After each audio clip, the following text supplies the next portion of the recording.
그러니까 재개발 뭐 강의도 하게 되고 뭐 여러 개 했었는데 여하튼 간에. 자, 재건축에 대해서 한번 초과 이득이 뭔지 갑자기 왜 8억 4천을 내라 그러는지 오늘 신문들 보셨죠? 뭐 짚고나 넘어가자고. 위헌의 소지가 굉장히 많습니다, 사실. 없어질 것 같아요. 위헌의 소지가 진짜 많습니다. 7천만 원 예상했던 뭐 부담금이 4억, 뭐 재건축 부담금 최고의 8억 4천. 그냥 뭐 말도 안 되는 거예요, 사실은. 좀 보도록 하겠습니다. 지금이랑 똑같죠. 아까 우리 뉴스 이거 봤지만은 2006년도 뉴스인데 재건축에 대한 규제를 하고 있고, 그쵸? 지금랑 완전히 똑같아요. 또 완전 똑같은 게 이것도 2006년도거든요. 요게 2006년도 10월, 요게 2006년도 10월 23일, 2006년도 10월 28일, 17년도 9월 28일, 이게 2018년도 1월 10일 이제 자료인데 무슨 소리냐면 이때도 투기에 대한 전쟁을 했었고, 그죠? 투기. 기념이었어요? 여기 2017년. 이때 김현미가 있었겠어요? 그러니까 지금 내용이 중요한 게 아니라 김현미가 중요하면 안 돼, 지금. 그러면 이게 투자를 못 해요. 있죠? 뭐가 중요한지를 파악을 해야 되잖아. 여기 추병직이랑 김현미가 왜인 이게 중요한 게 아니라 이제 내용이 더 중요한 거거든요. 그죠? 그러면은 이때도 이 추병직 장관이 집을 사지 말라 그랬는데 검단 신도시를 확 발표를 해버려요. 이 뭐냐면은 이때도 이제 그 다음 연도부터 매각을 하게 되면은 양도세가 중과세가 실시될 때야. 2007년도부터는 2주택자들이 양도세가 중과가 돼요. 그러니까 단일세율이야. 그냥 50% 다. 그죠? 그러니까는 제발 집 사지 말라 그랬어. 왜냐면은 집을 짓지 않아도 신도시 이상의 물량이 나올 것이다. 신도시 이상의 물량이 나올 것이다. 지금 얘도 우리가 4월 1일부터는 또 다주택자들 조정대상구역 이상에서는 어떻게 돼요? 어떻게 되죠? 중과세가 시행되죠. 그렇죠? 그래서 얘도 지금 똑같은 정책을 쓰고 있어요. 근데 검단 신도시를 발표한 뜻은 뭐예요? 주택이 남아돈다, 모자란다? 모자란다. 얘도 지금 뭐 계속 과열이니 하지만은 서울 신규 공공택지 선정해서 공급 확대로 한다. 이제 지금 강남을 대체할 수 있는 지역을 막 만든다고 했죠. 강남을 대체할 수 있나요? 굉장히 오랜 시간이 걸리겠지. 그만한 면적을 할 수도 없는 거고. 강남 대체가 굉장히 어려울 겁니다, 아마. 용산도 굉장히 뜨긴 하지만 아마 강남 정도의 인프라를 가지긴 힘들 거예요. 강남은 어때요, 다? 사거리. 제일생명사거리, 뱅뱅사거리, 교보생명사거리. 어디서 몇 블록 더 와서 오른쪽 교보생명에 보이면 좌회전해. 끝. 그냥 가르쳐 줄 때도. 이게 뭐예요? 도시 기반시설이 굉장히 좋다는 뜻이죠. 근데 강북으로 가면 예? 막 4시 방향으로 우회전하래, 내비가. 예? 우회전하는 게 두 군데인데 첫 번째로 하래. 그래갖고 왼쪽이 첫 번째냐 오른쪽이 헷갈리냐 아줌마 막 헷갈리 이제 핸들이 떨리기 시작하는 거지, 이제. 그쵸? 우회전하는 게 두 군데래잖아. 어쩌라고. 그죠? 그 인프라를 어떻게 따라와요? 못 따라온다라는 거지, 강남은. 그죠? 강남 계획된 도시잖아요. 강남은 계획된 도시. 용산도 굉장히 지금 탈바꿈이 많이 돼 있는데, 우리가 용산역 전면지구를 가보면은 문제가 뭐예요? 집은 지었지만 기반시설이 없어. 학교가 없어. 집만 있어. 그죠? 집이 가격이 오르려면 학군 좋아야 되지 않나요? 그쵸? 가장 돈을 많이 지불할 수 있는 나이, 남자가 가장 왕성한 사회활동을 할 때가 애들 한 중학교부터 대학교 사이? 그러면 그때가 가장 남자가 사회생활을 왕성하게 할 때 가장 집값을 높게 지불할 수 있는 상태잖아요. 그러면은 자녀들이 공부가 굉장히 중요할 때란 뜻이죠. 근데 그럴 때 학교가 없는 곳에 그 사람들이 그렇게 많은 돈을 지불하려고 할까요? 학교가 없는 곳에? 그러면 그런 데는 가격이 안 나가는 거야, 결론. 그렇죠? 그럼 아무리 집만 그렇게 개발을 해봤자 강남이 이길 수가 없는 거죠. 그래서 쭉 보자라는 거고. 초과이익이라 함은 법률 그대로 이제 재건축 초과이익 환수에 관한 법률이어가지고 거기에 대한 걸 그대로 따온 거예요. 재건축 사업으로 인하여 정상주택 가격 상승률을 초과하여, 그러니까 법은 그대로 읽어야 돼. 재건축 사업으로 인하여. 재개발은 환수 있다 없다? 왜 재개발 한남뉴타운 이득 엄청 많을 건데 환수 있어요 없어요? 안 한다. 재건축이니까. 재건축 초과이익이잖아요. 그쵸? 재개발은 안 하잖아. 네. 재개발은 그냥 공익적인 사업의 성격이 굉장히 강해요. 재개발은 한남뉴타운이 개발되면 물론 거기에 있는 투자자들도 돈을 버는 거지만 한남뉴타운이 개발됨으로 인해서 거기에 있는 도로를 이용을 하는 사람들도 굉장히 편해져. 그죠? 한남뉴타운 지금 뭐 꼬불꼬불해 뭐 오토바이도 못 가는 길도 많아요. 내부에 계단도 막 있고. 근데 거기가 정비가 되면 그 지역에 사는 사람 말고 투자를 한 사람 말고 거기를 지나가야 하는 사람도 이득을 보겠죠. 이거는 공익적인 사업으로 보는 거예요.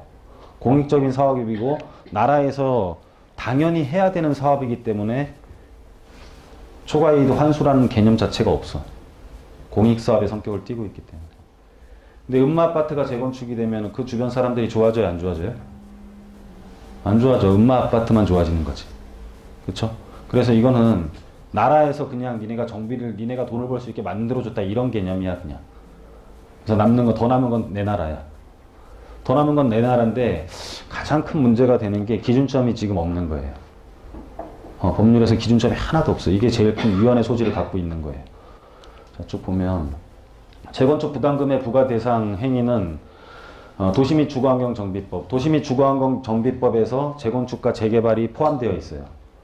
만약에 우리가 조합을 이뤄서 하는 사업은 도시 및 주거환경 정비법이고 건설회사에서 만약에 음마아파트를 다 사버렸어 그냥. 내가 다 산 다음에 부셔도 되잖아. 그거는 도시 및 주거환경 정비법이 아니라 건축법이에요. 무슨 말인지 가세요? 법이 다 달라.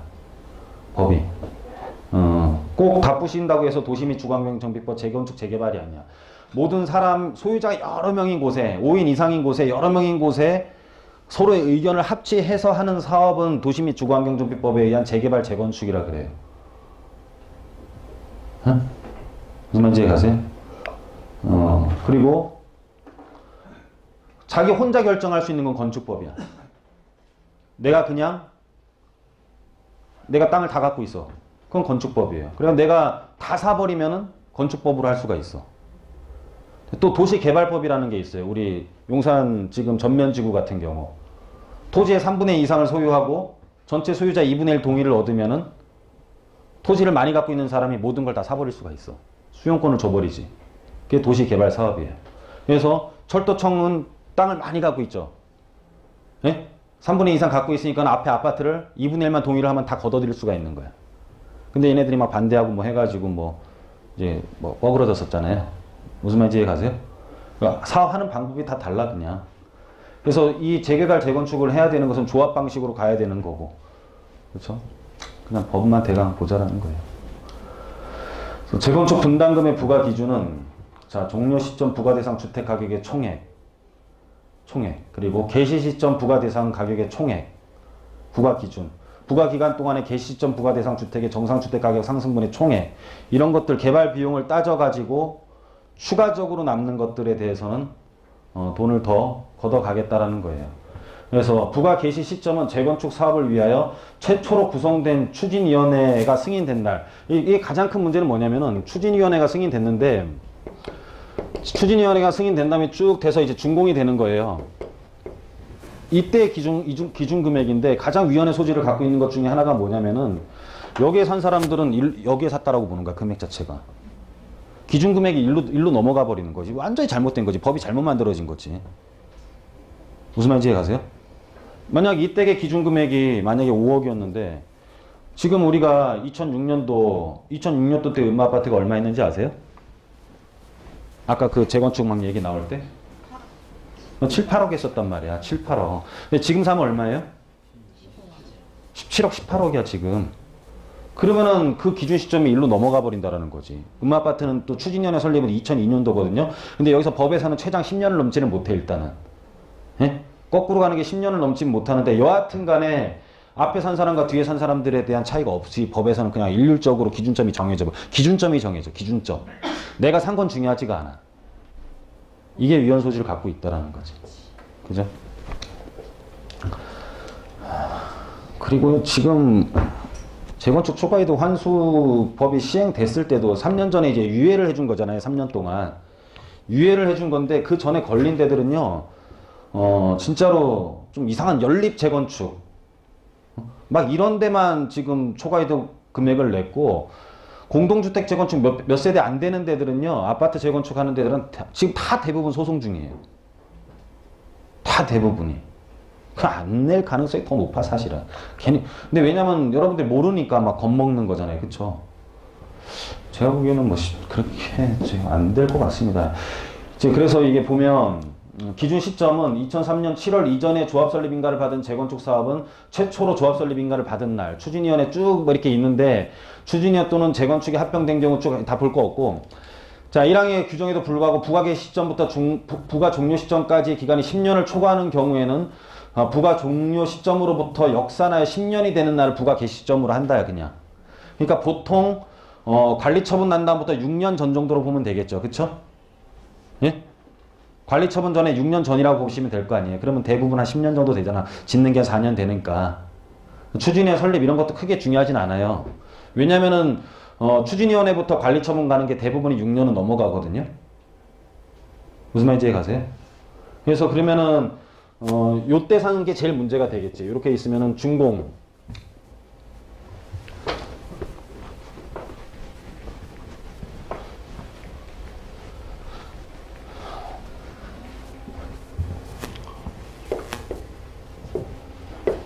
준공이고 4년이고 최장 10년이니까 6년.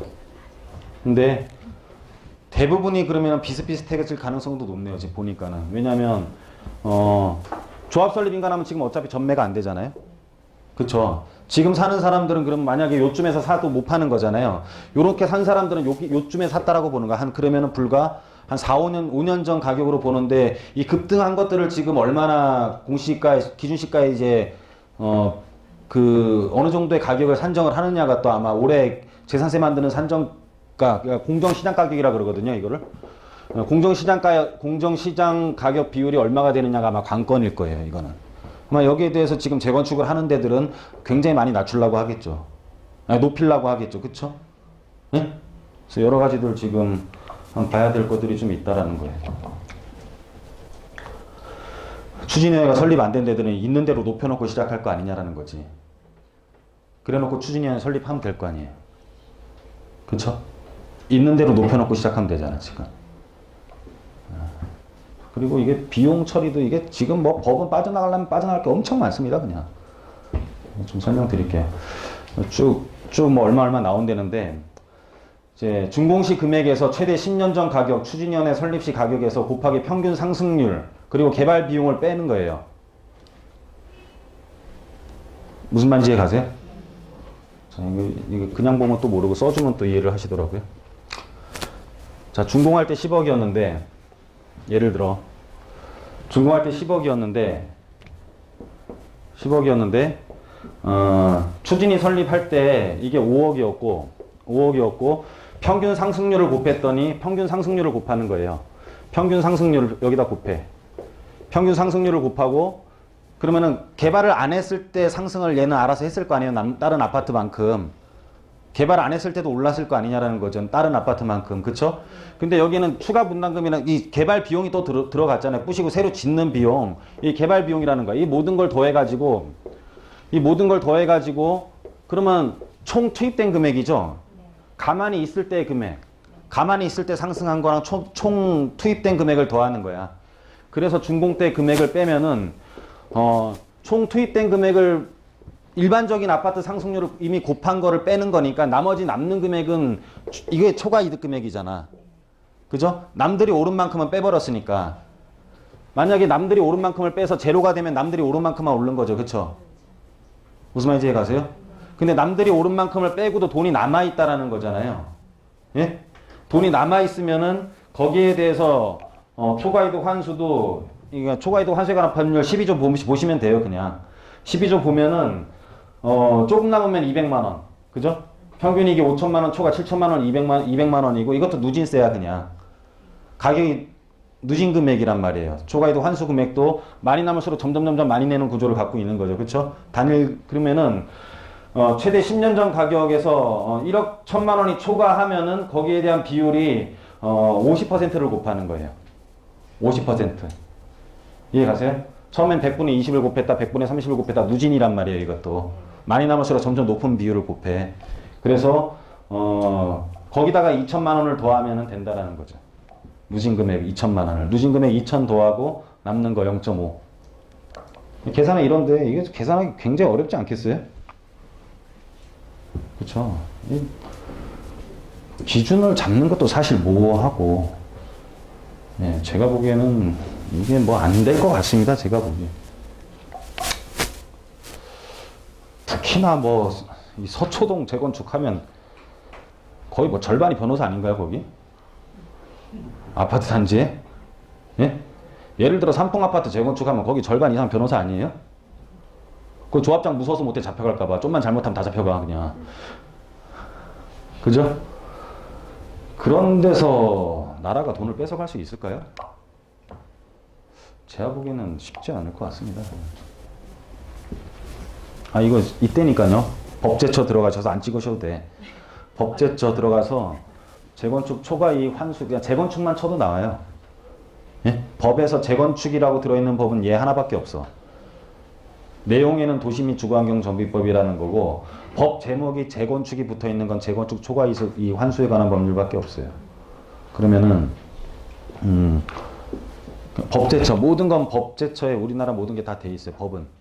그래서 초과이익 환수에 관한 법률을 치면 거기에 대해서 쭉 나옵니다. 근데 여러분들이 잘 안 보니까, 또 보다 보면 어려우니까는 봐야 될 것만 제가 발치를 한 거예요, 그냥. 이런 것들, 무상지분율. 이것도 이것만 하고 좀만 쉬었다 할게요. 무상지분율은 들어봤지만 어떻게 하는지 잘 모르죠. 그죠? 개발이득이 얼마가 남느냐야. 분양평수로 얼마의 분양평수가 남느냐지. 자, 개발의 총 분양 수입은 이제 예상 분양가에서 분양평수, 총 분양 수익에서 총 사업비를 빼면은 총 남는 수입이 나오잖아요. 그죠? 총 남는 수입을 예상 분양가로 나누면 몇 평이 남았는지 나오겠지. 무슨 말인지 가세요? 몇 평이 남았는지 나온단 말이에요. 그러면 총 사업비는 뭐 쭉 이런 게 들어가고, 그럼 개발이익을 평당 분양가로 넣으면 개발이익 연면적이 나오잖아요. 그죠? 개발이익 연면적을 대지면적 비율로 해서 곱하면은, 만약에 10평이 남았는데 땅을 100평이 갖고 있었어. 그러면 조합원은 거기 100평이었어요. 그럼 조합원은 100명이었고 땅이 10평이 늘어났으면 10% 다 늘어난 거잖아. 무슨 말인지 이해 가세요? 10% 다 늘어나면 그걸 무상지분율이 10% 늘어났다고 보는 거야, 그냥. 그럼 자기 대지에다가 10%를 곱해주면은 자기는 10평이었는데 110을 곱하면 11평 무상으로 가는 거겠지. 무슨 말인지 이해 가시죠? 그래서 뭐 별로 알 필요도 없고, 이게 뭐 계산, 이것도 지네 마음대로 할 수가 있는 거예요, 사실은. 또 확실한 것도 아니고. 그래서 뭐 이런 게 있다 정도만 보시면 될 것 같고. 이제 8월 2일 대책 나온 것 중에 아까 김현미가 왜 있냐 했을 때가 예? 예, 8일 대책 나왔을 때가 쭉 이런 현재 규제를 받는 지역들이라고 보시면 돼요. 그죠? 여기 안 들어가서 다행이신 분. 들어가는 게 다행이에요? 안 들어가는 게 다행이에요? 그죠? 예, 안 들어가는 데는 안 오른 데다라고 보시면 되죠. 그쵸? 그래서 쭉, 더 많은 지역을 품고 있고, 요렇게 갈수록 점점 더 규제는 심해지는 거고. 더 많은 규제를 품고, 밑으로 갈수록 규제가 점점 심해지는 거고, 얘는 얘를 포함하고 있는 거고, 얘는 얘를 포함하고 있는 거지. 규제를. 무슨 말인지 이해 가시죠? 예.